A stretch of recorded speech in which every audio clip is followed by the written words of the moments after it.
ආයුබෝවන්.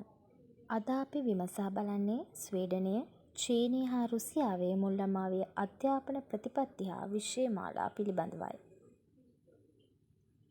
එහිදී මුල් ළමාවිය ස්වීඩනයේ මුල් ළමාවිය හා විෂය මාලාව, චීනයේ මුල් ළමාවිය හා විෂය මාලාව, රුසියාවේ මුල් ළමාවිය හා විෂය මාලාව පිළිබඳ විමසා බලමු. මුල් ළමාවිය ජාත්‍යන්තර නිර්වචනයට අනුව නම් මුල් ළමාවිය යනු දරුවෙකුගේ පිළිසිඳ ගැනීමේ සිට අවුරුදු 8 දක්වා වූ කාලයයි. එනම් වයස අවුරුදු 0.8ත් අතර කාලයයි. නමුත් ශ්‍රී ලංකාවේ මුල් ළමාවිය ජාතික ප්‍රතිපත්තියට අනුව මෙම වයස පිළිසිඳ ගැනීමේ සිට අවුරුදු 5 දක්වා කාලය වේ. ස්වීඩනයේ මුල් ළමාවිය අධ්‍යාපනය සහ විෂය මාලාව ගැන සොයා බැලීමේදී 1985 සම්මත කළ යෝජනාවක් අනුව අවුරුදු 2.5 වයස් වන සෑම දරුවෙකුම පෙර පාසල ක්‍රියාකාරකම්වලට සහභාගී වීමට අයිතියක් ඇති බව ප්‍රකාශ කෙරුණි. මේවා පූර්ණ කාලීන දිවාසිරිකුම් මධ්‍යස්ථාන හෝ අර්ධකාලීන කණ්ඩායම් හෝ විවෘත පාසල් විය හැකිය. මේ ස්වභාව ධර්මය ගත්තොත් ස්වභාව ධර්මය යටතේ පරිසරයට හා ස්වභාව ධර්මයේ බලවේග ඒවා ප්‍රයෝජනය ගන්නා ආකාරය පිළිබඳ සහාය දීම හා වේලාව ගණිතය හේතු සහ ප්‍රතිඵල මේ යටතේ ළමයාට ලබා දීම සිදු කරයි.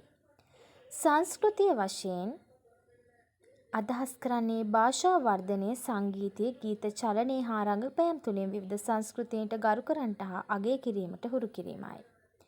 සමාජයේ ලෙස එකට එක කටයුතු කිරීම, සමානාත්මතාවයේ කණ්ඩායම් ක්‍රියාකාරකම් මගින් සමාජය තුළ ප්‍රජාතන්ත්‍රවාදී බව ඇති කිරීම මේ යටතේ සිදු කරනු ලබනවා. චීනයේ මුල් ළමාවිය අධ්‍යාපනය හා විෂය මාලාව ගැන කතා කිරීමේදී චීනයේ පාසල් යන වයසේ අවුරුදු 7ය. කාර්මිකකරණය නිසා මව්පිය දෙදෙනාම රැකියාවේ නියුක්ත වෙනවා. පෙර පාසල් අධ්‍යාපනයේ පරමාර්ථ ලෙස කායික හා සෞඛ්‍යාංශවල වර්ධනය, මානසික සංවර්ධනය, භාෂා වර්ධනය, මූලික සමාජ පුරුදු හා ආකල්ප ඇති කිරීම.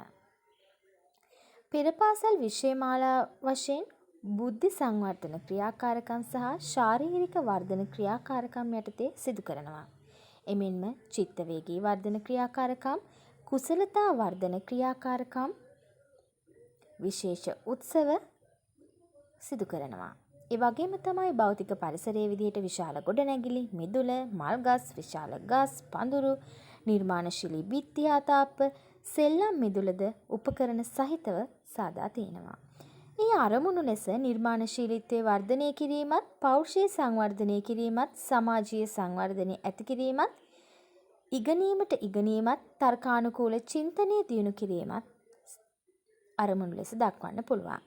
විෂය මාලාව විදිහට භාෂා වර්ධනය, චිත්‍ර, සංගීතය, විද්‍යා හා සමාජ විද්‍යා පිළිබඳ සාමාන්‍ය දැනුම, නිර්මාණාත්මක ක්‍රියාකාරකම්, ගණිතමය අත්දැකීම් හා ගණිතය. ඉගැන්වීමේ ක්‍රම ලෙස නිදහස් ක්‍රියාකාරකම් කිරීමට ලබා දීමත්, ගුරුවරයාගේ මඟ පෙන්වීම යටතේ ක්‍රියාකාරකම් සිදු කිරීමත්, කණ්ඩායම් ක්‍රියාකාරකම් සිදු කිරීමටත් යොදා ගනී. ගුරුවරු හා කාර්ය මණ්ඩලය ලෙස ළමා සංවර්ධනය පිළිබඳ පුහුණුවක් ලැබූ අයෙකු විය යුතු අතර හෙදියන් හා දරුවන් රැක බලා ගන්නන් අයද පුහුණු විය යුතු අය වෙනවා.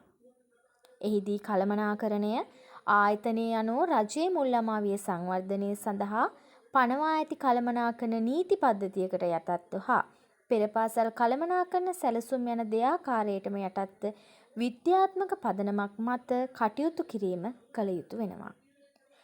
රුසියාවේ මුල් ළමාවිය අධ්‍යාපනය හා විෂය මාලා පිළිබඳ කතා කර බලමු. රුසියාවෙත් පෙර පාසල් වර්ග දෙකකින් සමන්විත වෙනවා. එනම් යසාලිසාට්, ඩෙස්ටිකාට් වශයෙනි. අවුරුදු 3 දක්වා ලදරුවන් සඳහා ක්‍රියාත්මක වන පාසලකින් එහිදී දරුවන්ගේ සෞඛ්‍ය හා ශාරීරික වර්ධනය ගැන වැඩි සැලකිල්ලක් දක්වනවා. එය යසාලිසාට් පෙර පාසල් වර්ගයෙන් සිදු වෙනවා. අවුරුදු 3-7 දක්වා ළමයින්ට විවෘත වන 1917 දී ඔක්තෝබර් විප්ලවයෙන් පසුව සෝවියට් දේශයේ ආරම්භ වුණු බෙස්ටිකිසාට් පෙර පාසල් වර්ගයේ ඒ ඇතුළත් වෙනවා.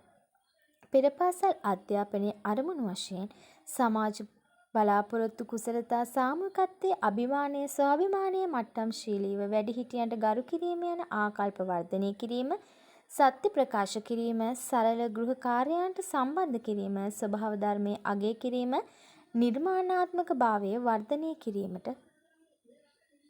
මෙහි අරමුණු ලෙස සඳහන් කර හැකියි. පහත මූලාශ්‍ර තුලින් මේ පිළිබඳ වැඩිදුර තොරතුරු දැනගත හැකිය. විවිධ රටවල මුල් ළමාවිය සංවර්ධනයේ ක්‍රියාත්මක වන ආකාරය පිළිබඳ හා ප්‍රතිපත්තිමය වශයෙන් සහ විශ්වකර්මය පිළිබඳව කරුණු ඉදිරිපත් කර ඇති අතර ස්වීඩනය, චීනය හා රුසියාවේ මුල් ළමාවිය සංවර්ධනයේ ක්‍රියාත්මක වන ආකාරය පිළිබඳව වැදගත් තොරතුරු රාශියක් ගොනු කර ඇත. ස්තුතියි.